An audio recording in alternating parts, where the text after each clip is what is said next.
The pounding on my door at 2 in the morning wasn't polite. It was the kind of hammering that said, "We don't care if you're sleeping, we don't care if you're scared, and we sure as hell don't care about your rights." Bang, bang, bang. I rolled out of bed, heart slamming against my ribs, grabbed the shotgun from the closet, and moved down the hallway in bare feet and boxer shorts. Through the window, I saw them. 5 men in black jackets, tactical vests, flashlights cutting through the darkness like searchlights. One of them had a crowbar, another had what looked like a clipboard. And standing behind them, arms crossed, perfectly composed, even at 2 in the goddamn morning, was her. Wine brown hair pulled back tight. Crimson red blazer worn open over a black silk blouse with a plunging V-neck. Black pencil skirt. Red heels that had no business being on gravel at this hour. Glossy red lips pressed into a thin, satisfied line. Karen Whitmore, HOA president. The woman who'd been trying to steal my land for 2 years. I threw open the door, shotgun raised but not pointed yet. "Get the fuck off my property." The man with the crowbar took a step forward. Big guy. Shaved head. Tattoos crawling up his neck. He looked at me like I was an inconvenience he'd been paid to remove. "This is our property," he said, voice flat. "We're here to secure it." "Secure?" I barked a laugh, sharp and bitter. "You break into my house at 2 a.m. with a crowbar and call it securing?" Karen stepped forward, heels clicking like gunshots on my porch. "Mr. Bennett," she said, voice smooth as poison, "we've been more than patient. This land has been transferred to Pinehurst Estates HOA under proper legal authority. You've been notified." Multiple times. Notified? I felt rage crawl up my spine like fire. "You mean those fake letters claiming jurisdiction you don't have?" She smiled. Cold. Reptilian. "The court disagrees." "What court? Show me the fucking order." The man with the clipboard stepped forward and shoved a stack of papers at my chest. I caught them with my free hand, shotgun still raised in the other. "Writ of possession," he said. "Signed by Judge Halloran 2 days ago. You've got 60 seconds to vacate or we remove you by force." My hand shook. Not from fear, from fury. I scanned the papers. Half of it was legal jargon I didn't understand, but I saw my address, I saw Pinehurst Estates, and I saw a signature I didn't recognize. "This is bullshit," I said quietly. Dangerously. "My deed is on file with the county. This land belonged to my father. It belongs to me." Karen's smile widened. "Not anymore." That's when I heard it, the deep, guttural rumble of heavy machinery. I turned my head and saw lights cutting through the trees at the far edge of my property. Bulldozers, 3 of them, rolling onto my land like tanks. Engines growling in the pre-dawn darkness. "You've got to be fucking kidding me," I whispered. Karen leaned in, close enough that I could smell her perfume, something expensive and suffocating. "We tried to do this the easy way," she said softly. "We offered you money. We offered you a way out. But you wanted to be difficult." I stepped forward, shotgun now pointed directly at the man with the crowbar. "You take one more step onto my porch and I will blow your fucking kneecap off." The man froze. His hand twitched toward his belt. Karen raised a hand. "Gentlemen, let's not make this messier than it needs to be." She turned back to me, eyes glittering with something close to amusement. "You can fight this, Marcus. You can scream and threaten and wave that little gun around, but by sunrise, this land will be ours, and you'll be out on the street with nothing but a police record." I cocked the shotgun. The sound echoed like a church bell in the night. "Try me." For a long moment, no one moved. The bulldozers rumbled closer. The men shifted weight, hands hovering near weapons I couldn't see but knew were there. Karen didn't flinch. She just stared at me with that cold, dead smile. And then, like a miracle I didn't deserve, I heard sirens. Faint at first, then louder. Blue and red lights flickering through the trees. Karen's smile cracked. "Who the hell called the cops?" one of the men muttered. I grinned, sharp and vicious. "I did. 2 minutes before you started pounding. The patrol car skidded to a stop at the edge of my driveway. 2 deputies stepped out, hands on their belts, scanning the scene with wary eyes.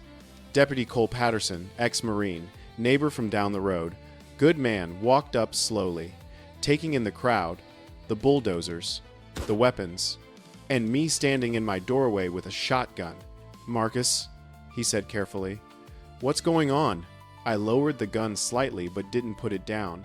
"These people are trying to steal my land, at gunpoint, at 2 in the morning. Cole's jaw tightened. He turned to Karen. "Ma'am, I'm going to need to see some identification and proof of legal authority." Karen's smile returned, smooth as butter. "Of course, Deputy." She gestured to the man with the clipboard. "We have a writ of possession. Fully legal. Mr. Bennett is trespassing on HOA property."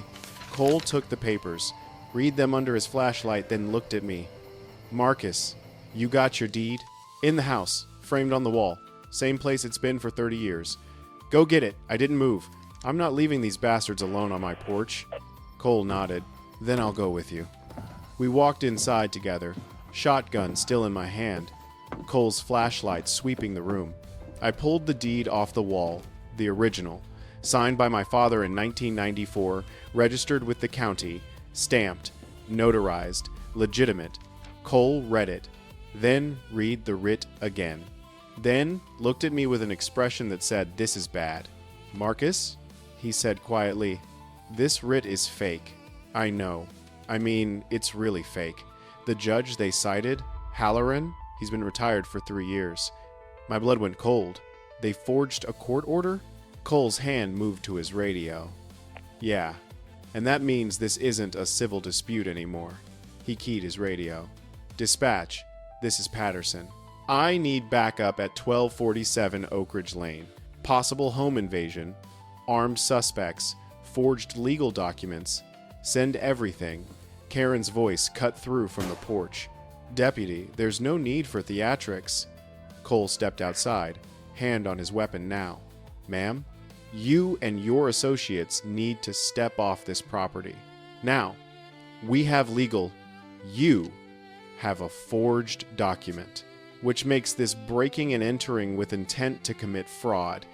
Now I'm going to ask you one more time. Step back." The men hesitated. Karen's face twisted into something ugly. "You're making a mistake," she hissed. "No, ma'am," Cole said evenly.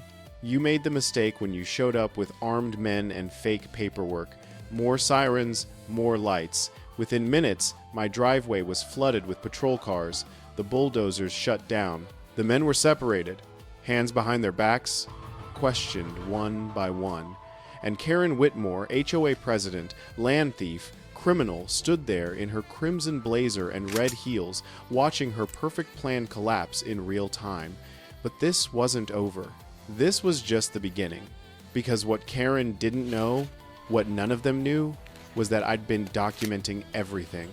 Every survey stake, every trespassing incident, every threat, every lie. And now, with a forged court order in hand and armed men on my property, I had something even better. I had proof. Karen looked at me one last time as they led her to a patrol car, and I swear I saw something flicker behind those cold eyes. Not fear, calculation. She wasn't done, not by a long shot, and neither was I. When my father passed away 3 years ago, he left me 2 things. A battered Rolex that no longer ticked, and 3 acres of wild, uneven land just beyond the southern border of Pinehurst Estates, North Carolina. I didn't care much for the watch, but that land meant everything. It wasn't beautiful, not in the traditional sense, no manicured lawns or flower beds, just thick grass, uneven slopes, and a scatter of oak and cedar trees that had stood longer than most of the nearby houses. It was raw, untamed, mine. I built a modest home near the center of the property. Not one of those cookie-cutter houses from a developer's playbook, but something with bones. Something I designed and built myself with steel, timber, sweat, and time. No HOA to answer to. No color schemes. No committee breathing down my neck because I dared to have a rusted truck parked out front. That's why I stayed outside their gates. That's why I laughed the first time Pinehurst Estates sent me a flyer inviting me to their annual landscape compliance workshop. But they stopped being funny real fast. The offers started 2 years ago. At first, they were polite. A printed letter with the HOA logo embossed in gold, offering to purchase your underutilized land for community expansion. I tossed it. Then another came, offering more money. Then emails. Then a man in khakis knocked on my door with a binder and a smile, trying to convince me to consider the future value of integrated neighborhood growth. I considered slamming the door in his face. I did. After that, they backed off, or so I thought. This past spring, I walked the edge of my property like I always do, part habit, part ritual. There were fresh surveyor stakes, fluorescent flags, a few thin wooden markers driven into the dirt. One of them was staked 2 feet into my land. I knew exactly where my boundaries were. I had the records from the county clerk's office framed in my hallway. My dad made me memorize that property line like scripture. So I yanked the stake, walked it over to Pinehurst Estates' front office, and set it gently on the receptionist's desk like a dead rat. "Tell Karen," I said. "Next time I'll shove it somewhere less polite." A week later, I got a letter. Not a polite one. It read like a cease and desist, written in the oily language of lawyers trying not to get sued. They claimed their contractors had been instructed to begin preliminary work, and that they believed the land in question fell under their latest development map, pending final approval. Pending my ass. They knew it was mine. But now, it wasn't about buying anymore. They were acting like they already owned it. That's when I posted the signs. Big ones. Private property. No trespassing. Violators will be prosecuted. I put up trail cams on the tree lines. Made sure everything was time-stamped, GPS logged, cloud-backed. I knew how these games played out. This wasn't about property lines. It was about leverage. And they thought I'd roll over because I was just one guy, alone, on 3 forgotten acres. But I wasn't interested in compromise. 2 days after the signs went up, I caught a Pinehurst Estates board member, some smug little man in a vest and loafers, walking the perimeter with a clipboard. I stepped out with my coffee, camera rolling. He tried to pretend he was checking elevation data. I told him to check it from the sidewalk. He got the message. I sent a formal letter through my attorney, Andrea Chen. Nothing fancy, just a certified declaration that any further activity on my land would constitute trespassing and would be pursued legally. That should have ended it. But I had a gut feeling, and I trust my gut like I trust gravity. If they were bold enough to survey without asking, they'd be bold enough to dig. I wasn't wrong. Just before dawn, one foggy Thursday morning, 2 months before Karen showed up with armed thugs at my door, I heard engines humming like angry bees through the trees. That's when the real war began. The first thing I saw was the glare of floodlights slicing through the early morning haze. The second was a yellow excavator, groaning as it dug into the edge of my land like it was some overcooked casserole on a buffet table. I stood there in my slippers and thermal shirt, clutching a cup of black coffee that suddenly tasted a lot less satisfying. 3 trucks were parked on the slope where I used to mow. Fresh tire tracks tore across my wildflowers. A man in a hard hat waved another truck forward as if he were orchestrating a goddamn parade. I walked straight down the path, calm but direct. "You're trespassing," I said. No one turned. I said it louder. "You are trespassing." A woman in a bright orange vest finally looked up from her clipboard. "You, Mr. Bennett?" "I am." "We have permits," she said flatly. "You don't have mine." She gave me that corporate smile, the one that doesn't reach the eyes, and turned the clipboard toward me. Site prep for Pinehurst Phase 4. Infrastructure trenching. Power. Water. Gas. I didn't take it. "That's my land you're trenching." "We've got documentation from the HOA," she replied, flipping a page with the reflexes of someone who's been trained to fake certainty. "They own this parcel." "The hell they do." I turned around, walked back up to the house, and called the sheriff's office. Then I called Andrea. Then I sat on the porch and started filming. The sheriff showed up about 20 minutes later. Deputy Grover, a guy who used to buy lumber from my father back when we ran a small mill operation.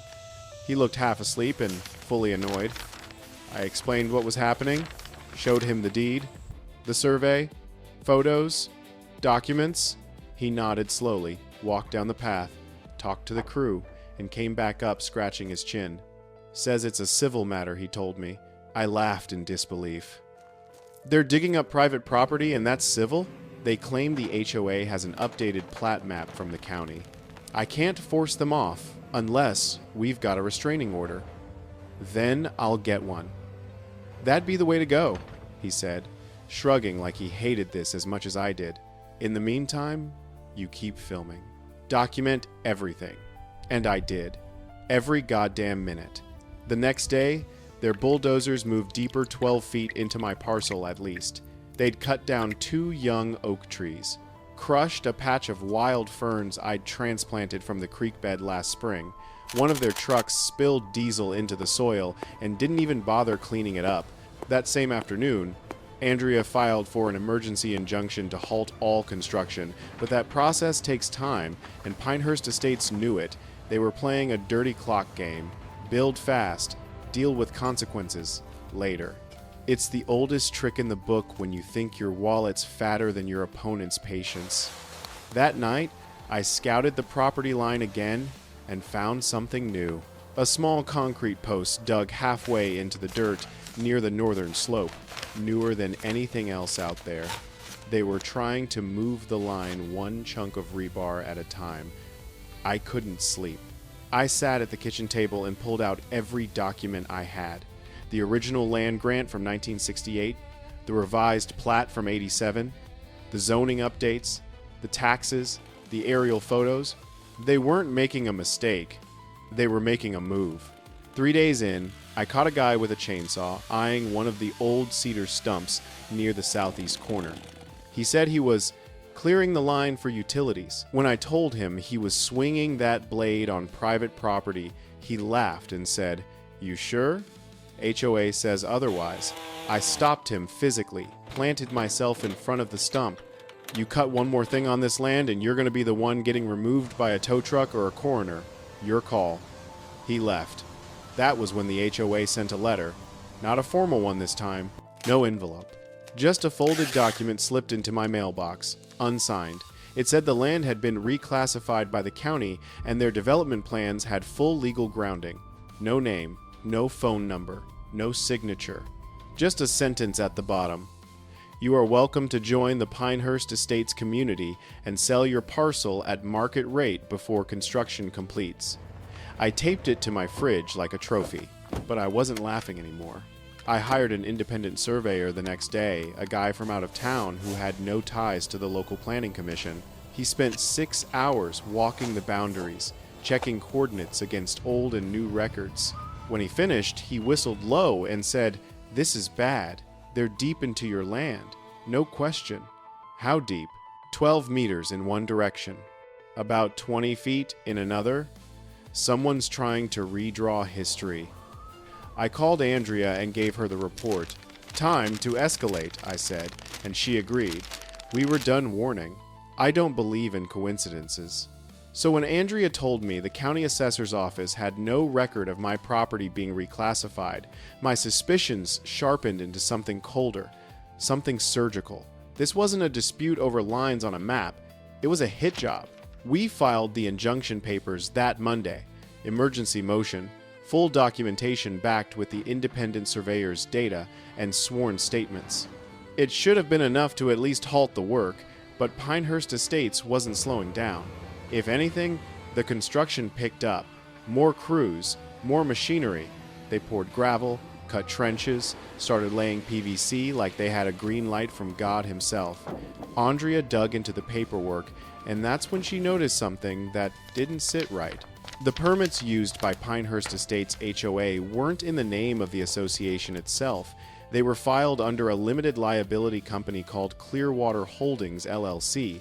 Never heard of them. No signage. No office listed locally. Just a P. O. Box address in another county. I asked her point blank, "What the hell is that?" She leaned back in her chair, tapping a pen against her chin. Shell company.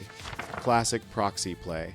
HOA commissions the work, filters it through a separate entity, keeps their hands clean legally if it all goes sideways. She paused. But that's not the strange part. She slid a file across the table. Inside were registration documents. Clearwater Holdings was formed only 4 months ago. Registered agent? A law firm in Raleigh known for handling offshore incorporations and real estate masking services. I felt the bottom drop out. We weren't just dealing with arrogant HOA suits overstepping. This was organized, sanitized, professional. Then Andrea hit me with the real kicker. "Wanna guess who owns the majority share in Clearwater's holding group?" I stared. She slid another paper forward. A man named Derek Whitmore. Didn't ring a bell. Husband of Karen Whitmore. That name I knew. Karen, Queen of Pinehurst Estates, HOA president for nearly a decade, self-appointed gatekeeper of property values and architectural color palettes. The one who'd once told me during a town forum that outsiders shouldn't own strategic land. This was a setup, and it wasn't just about property. It was about money. Andrea and I put together a case file and sent it directly to the county prosecutor's office. Simultaneously, she flagged the financials to the state's Division of Real Estate Fraud and Corporate Oversight. Still, Pinehurst Estates kept digging. That Wednesday morning, weeks before the armed standoff at my door as I sat on my porch with a shotgun laid across my lap, more for visual effect than use, a familiar figure pulled up in a shiny silver Mercedes and stepped out like she owned the goddamn planet. Karen, mid-40s, striking in that sharp, polished way some women weaponize. Wine-brown hair, styled in loose waves. Crimson-red blazer, tailored. Expensive, worn, open over a black silk blouse with a plunging V-neck. Fitted black pencil skirt with a subtle slit. Red heels that clicked with authority on my gravel. Glossy red lips curved into a professional smile. Designer sunglasses perched on her head like a crown. Perfect hair, stiff smile, and the smell of expensive perfume that couldn't quite mask the scent of panic. "Marcus," she called out, voice dripping with sugar. "I thought we could talk." I didn't move. "We are. From right here." She laughed like I'd said something charming. "Look, I think we both know this has gotten unnecessarily heated." I stayed quiet. "I've spoken with the board. We're willing to make a generous offer for the southern lot. Much higher than market value. And of course, a little extra for the inconvenience." Her hand dipped into her purse and came out with an envelope. Thick. You can call it an apology. I stood, calm, deliberate. Took my phone from my pocket and hit the stop button on the voice recorder I'd started the moment her Mercedes turned onto my drive. Karen's smile twitched. "You offering me a bribe, Karen?" She straightened. "Don't be dramatic, because I've got you on tape doing exactly that, along with suggesting I roll over before the bulldozers reach my porch." Her face paled. "You recorded me?" "I've recorded every damn interaction since you people broke ground." She turned, opened her mouth, closed it again. Without another word, she marched back to her car, heels clicking like gunshots against my gravel. I uploaded the audio, tagged it, timestamped it, sent it to Andrea within 5 minutes. She forwarded it to the prosecutors that same day. By Friday, Pinehurst Estates had gone radio silent, but the excavators were still running. After Karen's little bribe attempt blew up in her face, I expected things to grind to a halt, or at the very least, for someone in a suit to call me and do damage control. But Pinehurst Estates doubled down. Maybe they thought if they just finished the damn development fast enough, no one would care where the property lines had been. Maybe they were betting on time, money, and fatigue wearing me down. If so, they didn't know me at all. That weekend, the bulldozers came even closer, dangerously close to the creek line that bisected the far edge of my property. I watched from the tree line with binoculars as men in reflective vests dumped rebar and piping, laying out what looked like the beginnings of a foundation. I called Andrea. "They're moving forward like nothing happened," I told her. even after the audio, even after the fraud complaint. "They're bluffing," she said, "but that doesn't mean we sit still." By Monday morning, she'd filed a second motion not just for injunction, but now for damages. The complaint included trespassing, destruction of private property, attempted fraud, and criminal conspiracy. The county prosecutor had gone quiet, typical bureaucratic backlog, but Andrea knew how to make noise. She looped in a local investigative journalist from the Charlotte Observer, a guy named Marcus Duval. Yeah, same first name. We joked about it. Marcus lived for HOA drama. He'd once exposed a board in Mecklenburg County that was skimming landscaping contracts for kickbacks. We gave him everything: the survey data, the property deeds, the Clearwater Holdings connection, and of course, the audio of Karen whispering about generous offers. Marcus published the piece online under the headline, "Private Property. Public Lies. Is Pinehurst Estates laundering money through HOA expansion?" It blew up. By Tuesday, local news was on my doorstep. I declined interviews, but gave them access to the footage, drones, time-stamped video, stills of Pinehurst's machines trespassing. I even printed out a map with the original property lines and nailed it to the oak tree at the head of my driveway like a goddamn war banner. That same day, something unexpected happened. 3 residents of Pinehurst Estates came to my property line. One of them, a retired Marine named Cole Patterson, yeah, same guy who'd show up later as a deputy, stepped forward and apologized. "We didn't know what they were doing," he said. "We were told this was part of an expansion you'd agreed to." I looked at him like he'd grown a second head. "Agreed? I've been fighting this since the first flag went in the dirt." Cole and the others, a couple in their 50s named Jim and Laura, admitted the board hadn't shared any official records with homeowners. They were just told there were legal settlements in process and that permits had been finalized. I handed them a packet of documentation. "Here, read this. This is what your dues are funding." Cole took the papers. His face said everything. The next day, I started getting emails, anonymous ones, from people inside the HOA, not residents, staff. One email included an attachment, a scanned invoice from Clearwater Holdings to Pinehurst Estates for land prep services, totaling over $240,000. Another attachment showed a matching wire transfer, but instead of going to a domestic business account, the money went through a subsidiary in the Cayman Islands. Andrea nearly choked on her coffee when she saw it. "This is money laundering," she said, half whispering like someone might be listening. "They're funneling HOA dues into offshore holdings under the guise of construction." She compiled everything and forwarded it straight to the State Attorney General's Financial Crimes Division. We knew the local prosecutor's office was dragging its feet, maybe out of incompetence, maybe fear, but this was now too big to ignore. Meanwhile, Pinehurst Estates tried to do damage control, the only way they knew how. PR, spin, and intimidation. They held a community meeting in their clubhouse and invited all residents. Karen, the same Karen who'd tried to pay me off, stood at the podium and delivered a carefully worded speech about false narratives, malicious mischaracterizations, and outside agitators seeking to disrupt community growth.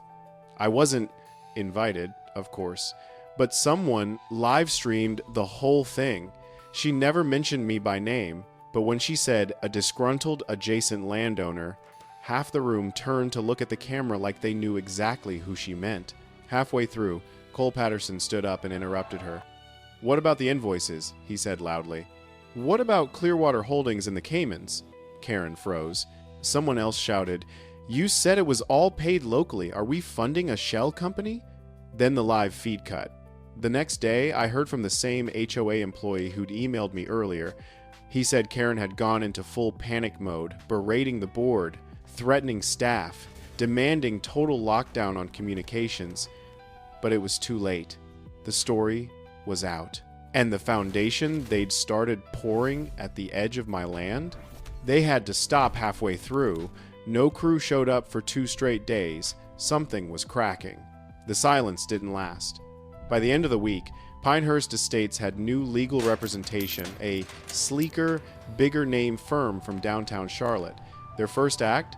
File a counterclaim accusing me of interfering with development essential to community welfare. The irony would have been funny if it hadn't come wrapped in 32 pages of threats and legal gymnastics. Andrea read through the complaint, sighed, and said, "They're playing defense in public and offense on paper. But that's good. It means they're afraid." We responded thoroughly. Included every survey, every timestamp, every inch of drone footage, the fraud evidence, the offshore accounts, the recorded bribery. Hell, Andrea even added a full-color satellite composite showing their trench lines curling into my property like tentacles. The court date was set for late August. Meanwhile, the state's Financial Crimes Division had quietly begun their own investigation. We weren't allowed to know much standard protocol, but an agent did confirm that subpoenas had been issued for Pinehurst Estates financials, including all transactions involving Clearwater Holdings and its affiliated offshore entities. Then came the police. They didn't come for me. They came for Karen. It happened early one Thursday morning, a few weeks before the armed standoff at my door. I watched from my porch as two unmarked vehicles rolled into Pinehurst Estates and parked outside her big colonial-style house. Neighbors stepped onto porches, some in robes and slippers, whispering, phones already recording. Karen came out in a panic, hair undone, mouth running. She was politely but firmly placed in the back of a cruiser.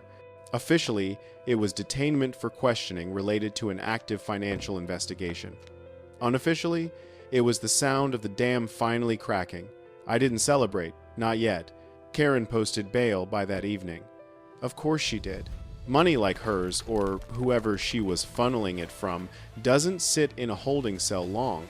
But her arrest was more than symbolic. It was a seismic jolt to the HOA. The very next day, 5 board members resigned. No press releases, no statements.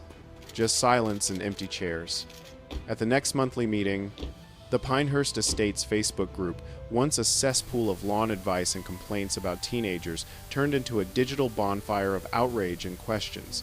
People wanted to know how their HOA dues were being spent, why there had been no audit, why money was flowing to foreign bank accounts, why the board had authorized construction without disclosure. Some even wanted to know if they could sue. A few did. Andrea and I stayed busy prepping for the upcoming hearing, but she also filed an amended motion in civil court now citing racketeering language, the kind that makes judges pay attention and defense attorneys panic. We didn't just want damages anymore. We wanted accountability, public, irreversible, and loud. At the same time, more homeowners started reaching out not just to me, but to the press. Anonymous interviews, tip-offs. One woman even leaked a video of a closed-door HOA meeting where Karen could be heard yelling, "They'll never prove any of it if we finish by July." Yeah, that clip made the evening news. And then, as if things couldn't spiral any further, a former Pinehurst Estates treasurer came forward. His name was Alan. He'd been on the board 5 years ago before Karen's rise to power and quietly stepped down when he saw how things were going. He met with us in Andrea's office, nervous as hell. He brought a thumb drive. It had copies of internal financial reports, meeting minutes, and most importantly, email chains. In them, Karen discussed with her husband Derek how to structure payouts through Clearwater to avoid raising flags with auditors.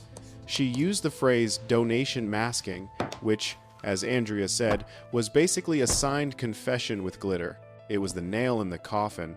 The next motion Andrea filed wasn't just an amendment.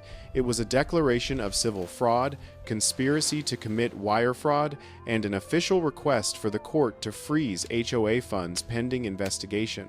We got the freeze order 2 days later. No more checks. No more contracts. No more shovels in the dirt. The site went cold. And for the first time since this started, Pinehurst Estates looked less like a suburban paradise and more like a crime scene waiting for yellow tape. That should have been the end of it. But Karen wasn't done. Not by a long shot. Because 2 weeks later, at 2 a.m, she showed up at my door. With armed men. With a forged court order. With bulldozers.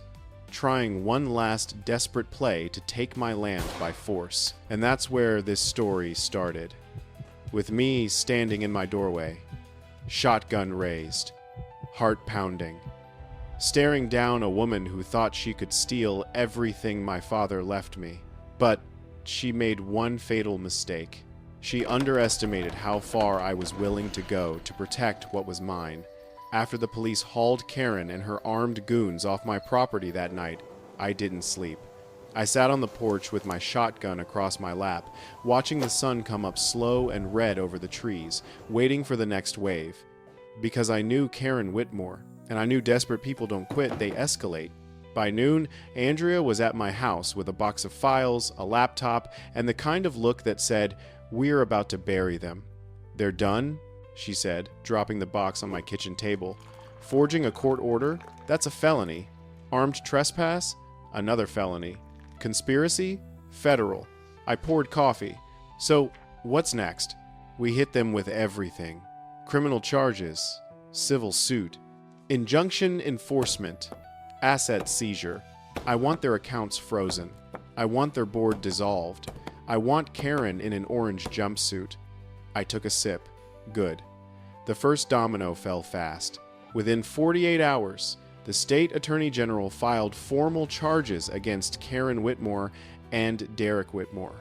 Wire fraud, conspiracy to commit fraud, falsification of legal documents, money laundering, racketeering.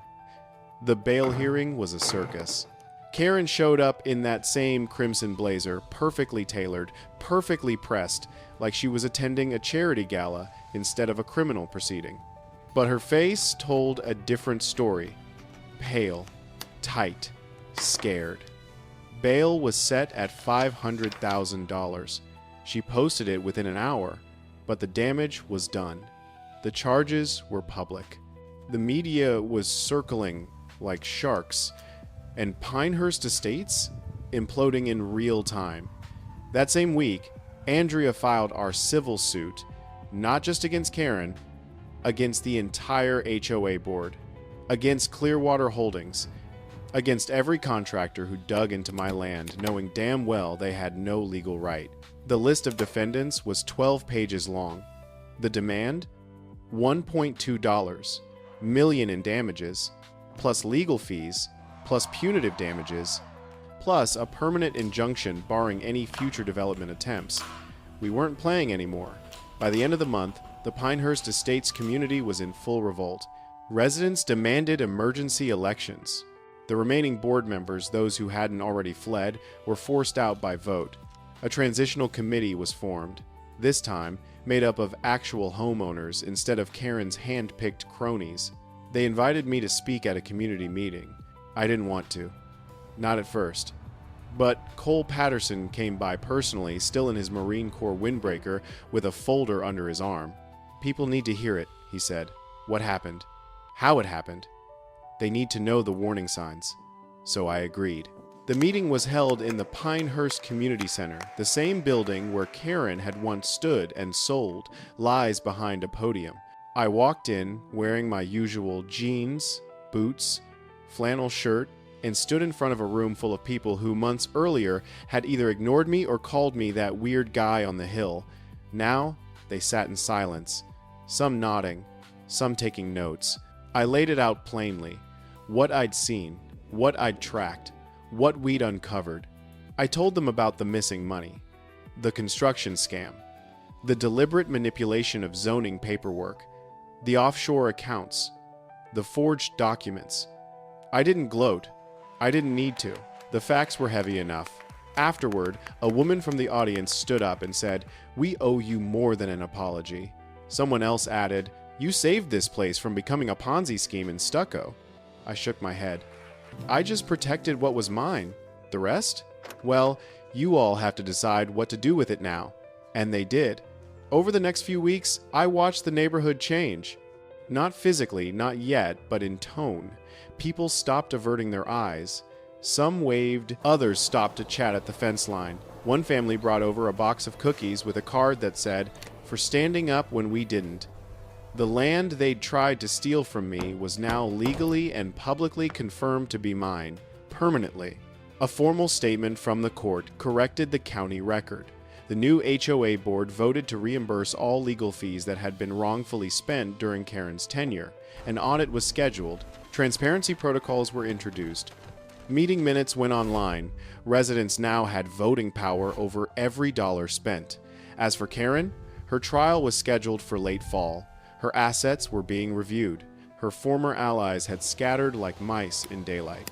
The last I heard, she was trying to sell her house off-market, hoping to slip away before sentencing, but no one was in the mood to forget her. And me? I finally took down the trail cams, not because I'd let my guard down, but because now I had something better than evidence. I had a neighborhood that finally knew where the lines were drawn and who they were supposed to protect. It started with a grill, not a fancy one. Just an old propane rig I'd pulled out from the back shed, cleaned up, and set on a flat patch of ground near the edge of the property line.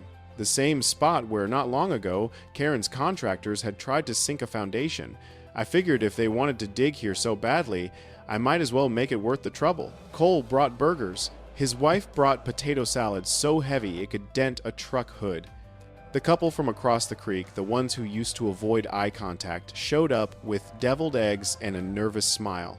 And one by one, people from Pinehurst Estates filtered in, not because they had to, because they wanted to. We never called it a party. It wasn't some grand celebration, just grills, folding chairs, neighbors leaning over paper plates, talking like humans again. Someone brought a cooler full of beer and a Bluetooth speaker that only worked if you kicked it twice.